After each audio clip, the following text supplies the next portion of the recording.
Hey guys, it's Kira from Get here, and today we're doing Snake of the Week. So, if you haven't watched the videos before, we basically talk about the morphs and what they do and how to tell it what it is. I've obviously got my notes here because there's a lot of morphs out there. So let's get started with it. So today I'm doing an albino, one of my favourite morphs because of the eyes. So albino is a recessive. Recessive is an incomplete dominant morph. Now, I've had a few comments about if I've said incomplete dominant morph, someone's put underneath, no, it's a recessive, or I've said it's recessive and someone's put underneath, it's an incomplete dominant morph. They both mean the same thing. It's just, before we said incomplete dominant morph, it said recessive. But now, if you look up on different things and look it up, it says that it's the same thing.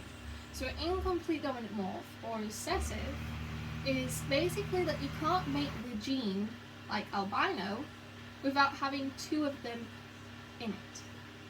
So say that you had an albino, or het albino and het albino, you had to put them together to get an actual albino. So, albinos are very common, easy to tell because of the eyes. They're also very interesting about the albinos is the eyes, because they're red, as you can see here. The albino eyes are red, and albinos are photophobia. Now it translates to fear of light, which they're not afraid of light. It's just that their eyes are very sensitive to light, which is very interesting to me. That's why I keep my albinos on the low rack or in the middle, so they're not close to the light at the top.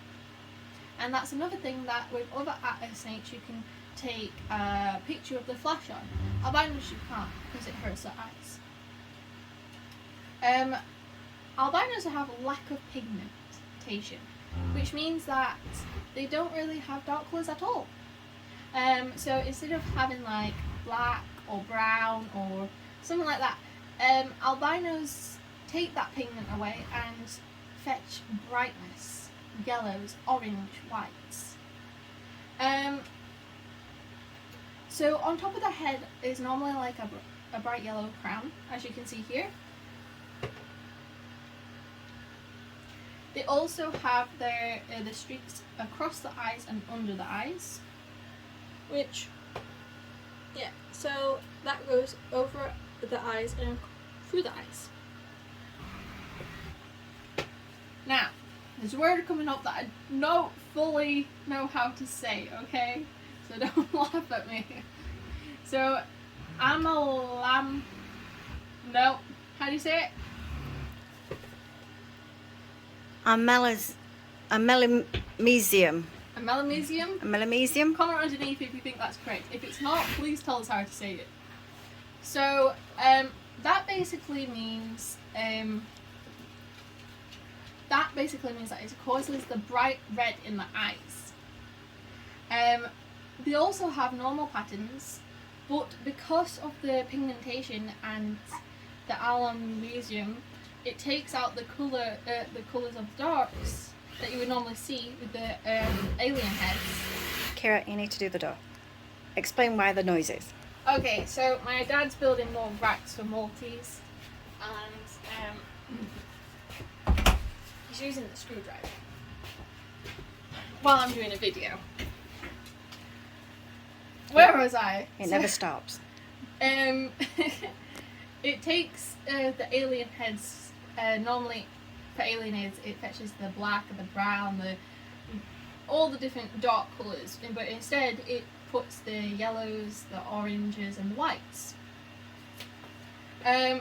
Snakes actually start off orange and yellow, and then when they get older, it darkens. They kind of go dark yellow when they're adults. Now, you won't see on this snake because this snake's going into pink, but normally the belly is a gloss white, and from the alien heads coming down, it shades into the belly, but it's kind of pink at the minute. So that is basically what an albino is. Albinos are also kind of the same as toffees, candies, and I think there's another one, but I can't remember the name of it. And they all have pigmentations which turn their colours into brightness. That's kind of one of the things that I like about them. But albinos I love because of their eyes. So like I said, albinos are not feared of light. It just hurts them. They haven't got the blockage like other snakes do to sensorize the light. They don't have that. So what they have is sensitive eyes. So the way that I like to think about it is, if you've been inside a house with no light, no windows, no nothing like that for say 2 months, humans would normally take it stage by stage, fetching lights up so your eyes can alternate with the sun. With snakes, they're like that, but when you fetch them out, they don't really have that time to think it, and they can't think it sensorate to the sun. So instead, it's just boom, they're right into it. So that's albinos. I find them very interesting. So guys, that's the albino video episode for this week.